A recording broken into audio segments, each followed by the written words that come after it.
Assalamualaikum. Bagaimana kabarnya hari ini? Siap untuk belajar? Jangan lupa kita awali dengan berdoa dulu ya. Berdoa mulai. Berdoa selesai. Ayo kita belajar.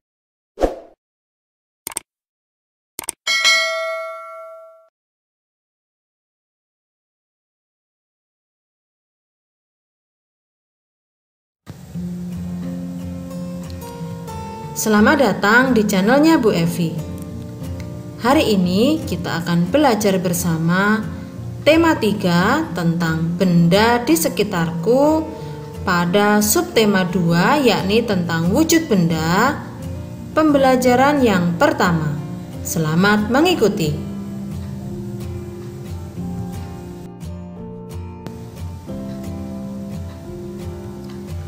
Pada video kali ini kita memasuki subtema 2, yakni tentang wujud benda. Manusia tidak dapat lepas dari benda di sekitarnya. Keberadaan benda mempermudah manusia melaksanakan aktivitasnya. Ada benda yang terbentuk di alam dan ada benda yang dibuat oleh manusia. Batu, air, dan pasir merupakan contoh benda yang terbentuk di alam. Mobil, gunting, dan kertas merupakan contoh benda yang dibuat oleh manusia. Apakah kamu memperhatikan perbedaan dari benda-benda tersebut? Benda dapat dikelompokkan dalam 3 wujud. Wujud apa sajakah itu? Mari kita pelajari bersama.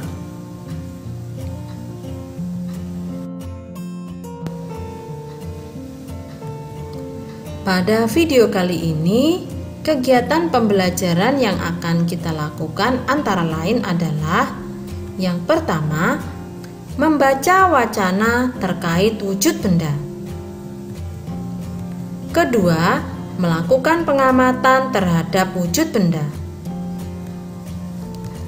Ketiga, menjawab pertanyaan berdasarkan pengamatan.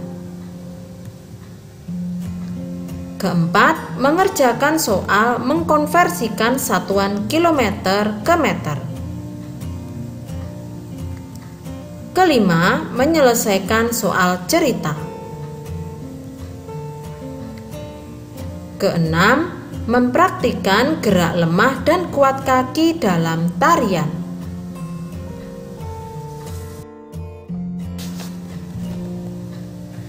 Adapun tujuan pembelajaran pada video kali ini adalah: yang pertama, siswa dapat mengidentifikasi informasi yang terkait dengan wujud benda dengan tepat.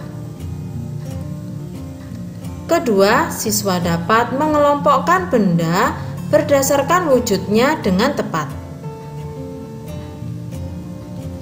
Ketiga, siswa dapat menuliskan pokok-pokok informasi yang berkaitan dengan wujud benda dengan kalimat efektif.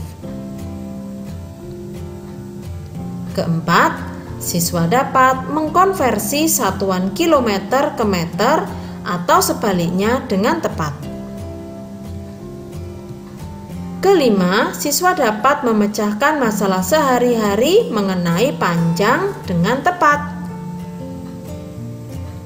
Keenam, siswa dapat mengidentifikasi gerak kuat dan lemah kaki dengan tepat. Dan yang ketujuh, siswa dapat mempraktikkan dinamika gerakan kaki dengan tepat.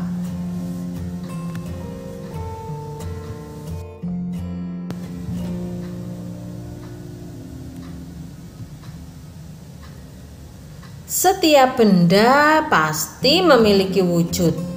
Wujud benda ada 3, yaitu padat, cair, dan gas.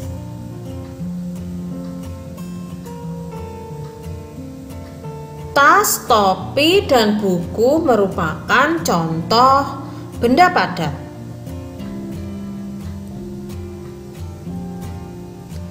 Minyak dan air merupakan contoh benda cair.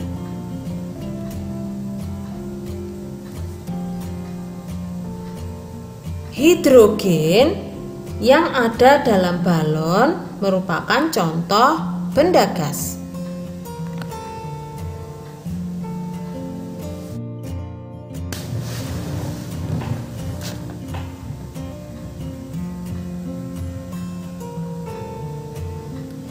Di dapur, Dayu melihat benda-benda yang digunakan untuk memasak. Banyak pula bahan-bahan untuk dimasak, seperti bawang, cabai, minyak goreng, dan kecap. Perhatikan gambar dapur rumah Dayu berikut ini. Kamu telah mengamati gambar tersebut. Kelompokkan benda-benda yang ada dalam gambar sesuai wujudnya. Tuliskan hasil pengamatan dalam tabel berikut ini.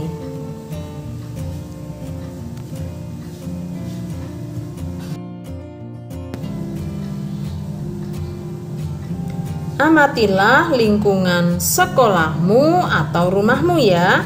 Kamu tentu dapat menemukan benda padat, cair, dan gas.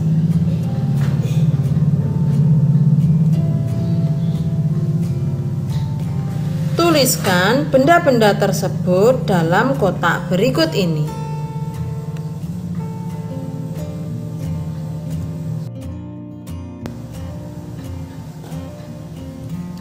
Kamu telah mengamati benda-benda di sekitarmu. Sekarang cobalah menjawab pertanyaan berikut ini. Yang pertama, benda dikelompokkan ke dalam 3 wujud. Tuliskan ketiga wujud benda tersebut. Yang kedua, tuliskan 2 contoh benda padat di sekitarmu. Ketiga, tuliskan 2 contoh benda cair di sekitarmu. Dan yang keempat, tuliskan 2 contoh benda gas di sekitarmu.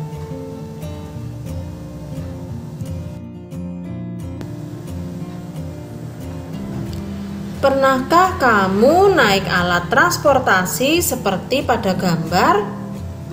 Tahukah kamu termasuk ke dalam wujud benda apakah transportasi itu?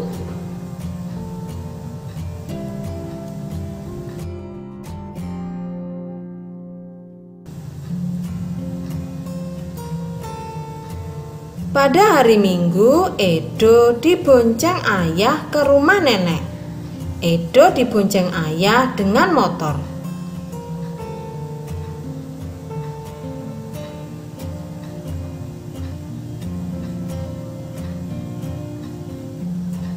Perhatikan denah jarak ke rumah nenek berikut ini.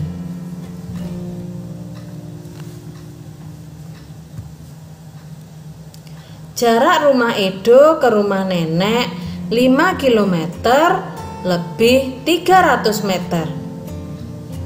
Jarak rumah Edo ke kebun binatang 1523 meter.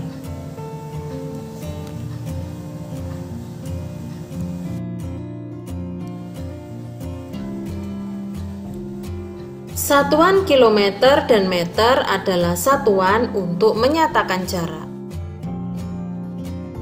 1 kilometer jika kita konversikan ke dalam satuan meter, maka akan kita peroleh 1 kilometer sama dengan 1000 meter. Kita perhatikan contoh berikut ini. Jarak rumah Edo ke rumah nenek 5 km lebih 300 meter. Berapa jarak rumah Edo ke rumah nenek dalam satuan meter? Maka untuk memperoleh jarak rumah Edo ke rumah nenek dalam satuan meter, bilangan yang masih dalam satuan kilometer harus kita konversikan dulu atau harus kita ubah dulu ke dalam satuan meter. Maka akan kita peroleh 5 km sama dengan 5000 meter. Kemudian kita tambahkan dengan 300 meter. Jadi jarak rumah Edo ke rumah nenek adalah 5300 meter.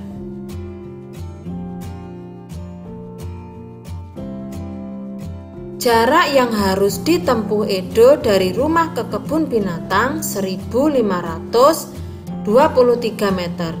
Berapa jarak rumah Edo ke kebun binatang dalam satuan kilometer dan meter?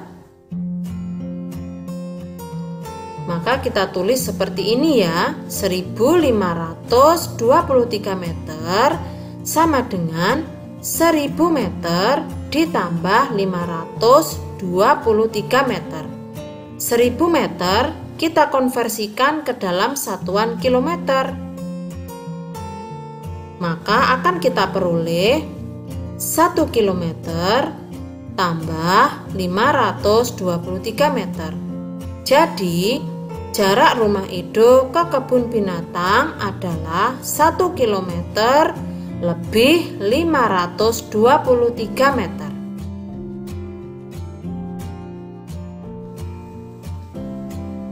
Perhatikan gambar berikut ini. Ada bermacam-macam bentuk bangunan. Ada sekolah, pasar, kantor pos, rumah sakit, rumah Siti, dan rumah Udin. Perhatikan denah jarak antar bangunan berikut.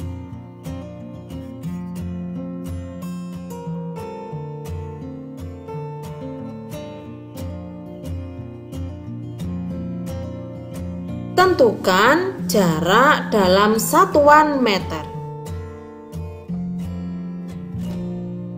Yang pertama, rumah Siti ke sekolah berapa jika dikonversikan ke dalam satuan meter?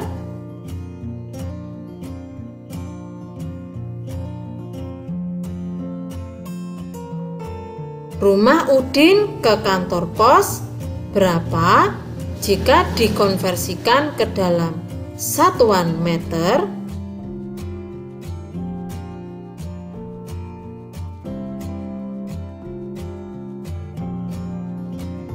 Rumah Siti ke rumah Udin berapa jika dikonversikan ke dalam satuan meter?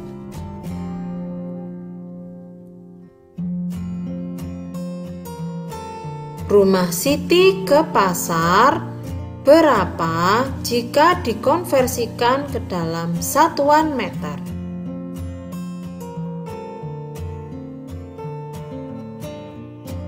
Rumah Udin ke sekolah berapakah jika dikonversikan ke dalam satuan meter?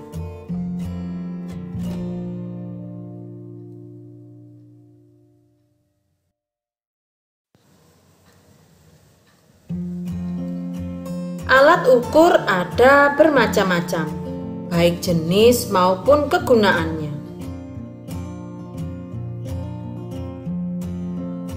Altimeter adalah alat yang digunakan untuk mengukur ketinggian suatu titik dari permukaan laut. Biasanya alat ini digunakan untuk mengukur tinggi pesawat saat terbang dari permukaan laut. Juga untuk mengukur tinggi gunung dan hal lain yang berhubungan dengan ketinggian.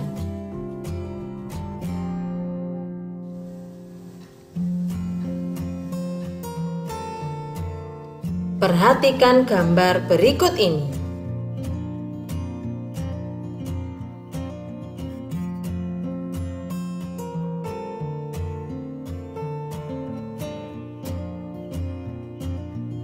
Berdasarkan gambar di atas, coba jawablah pertanyaan berikut.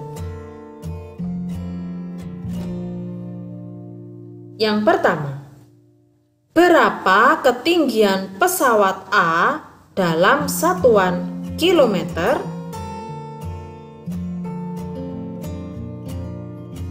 Kedua, berapa ketinggian pesawat B dalam satuan kilometer?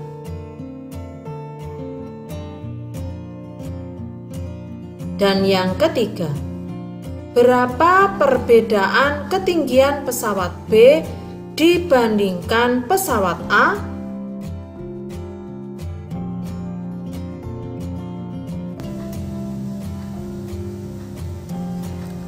Pernahkah kamu memperhatikan gerakan tiupan angin? Angin adalah udara yang bergerak. Udara berwujud gas. Gas tidak terlihat, namun dapat dirasakan. Tiupan angin ada yang kencang, lembut, dan sepoi-sepoi. Ada juga angin yang bertiup sangat kencang, seperti angin topan, angin puting beliung, dan lain-lain.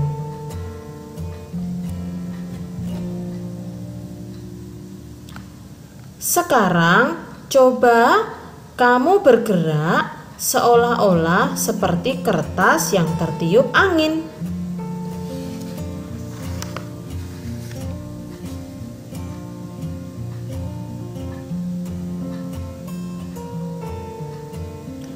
Perhatikan gambar berikut.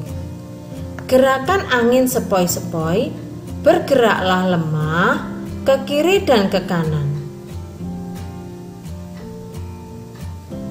Jika angin kencang, bergeraklah dengan hentakan yang kuat ke kiri dan ke kanan. Jika angin puting beliung, bergeraklah berputar. Dengan mengikuti gerakan tersebut, kamu dapat membedakan gerakan kuat dan lemah, kan?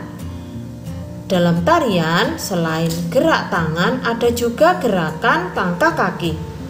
Gerakan tangan dan kaki harus selaras dengan irama yang mengiringi.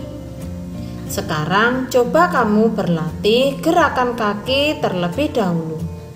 Iringilah dengan lagu yang kalian suka. Berlatihlah gerakan kaki dengan gerak lembut, seperti pohon yang melambai ditiup angin sepoi-sepoi dan gerakan pohon yang ditiup angin kencang.